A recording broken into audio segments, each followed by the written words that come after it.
అందరికీ నమస్కారం. విజ్ఞాన భారత యూట్యూబ్ ఛానల్కి స్వాగతం. పాకిస్తాన్ ఈ దేశం పేరు వింటే చాలండి, గుర్తొస్తుంది సరిహద్దు. ఒక శత్రువు గుర్తొస్తాడు మనకు.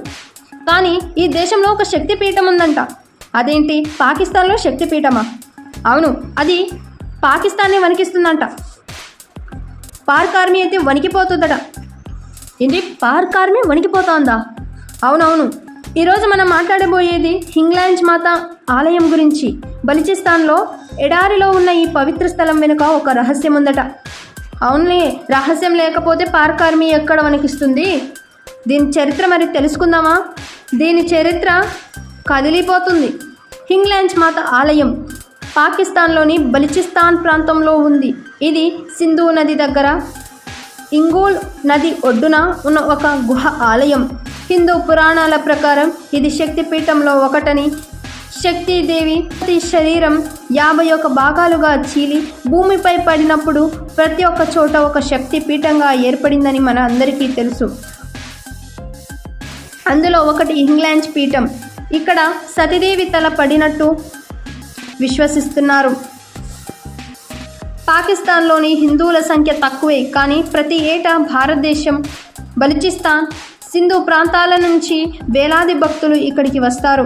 వారు అడవులు, ఎడారులు, పర్వతాలు దాటి హింగ్లాంజ్ యాత్ర చేస్తారు. ఇది కేవలం భక్తి యాత్ర కాదు, ఇది ఆత్మ సాక్షాత్కారం అంటారు. ఇది ఇక్కడే వస్తుంది అసలు ట్విస్ట్. బలూచిస్తాన్ ప్రజలు పాకిస్తాన్ నుంచి స్వాతంత్రం కోసం పోరాడుతున్నారు. ఈ ప్రాంతంలో సహజ వనరులతో ధనికమైన ప్రజలు పేదరికంలో కూరుకుపోయారు. పాక్ ఆర్మీ ఇక్కడ తిరుగుబాటుదారులను అణిచివేయడానికి దైనత్వం చేసింది.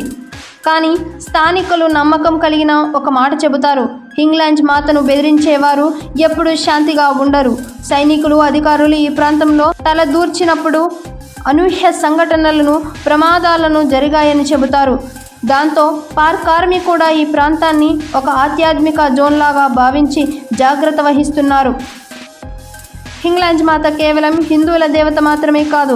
బలిచ్ తెగలు, కొందరు ముస్లిం కూడా ఆమెను నాని మంది అని పిలుస్తారు. అంటే మా తల్లి అని అర్థం. అది చరిత్ర, సంస్కృతి, విశ్వాసం, తిరుగుబాటు అన్నీ కలిపి అద్భుత కథ. హింగ్లాంజ్ మాత పేరు చెప్పగానే పాక్ ఆర్మీ ఎందుకు వణికిపోతోంది ఇప్పుడు తెలిసింది కదా, అర్థమవుతుంది కదా. మీరు నమ్ముతున్నారా? మరి ఇది పాక్ ఆర్మీని వణికిస్తున్న దేవత కథ. మరి మీరు హింగ్లాంజ్ మాత గురించి ముందు ఎప్పుడైనా విని ఉన్నారా? మీ అభిప్రాయాన్ని కామెంట్ రూపంలో తెలియచేయండి. ధన్యవాదాలు.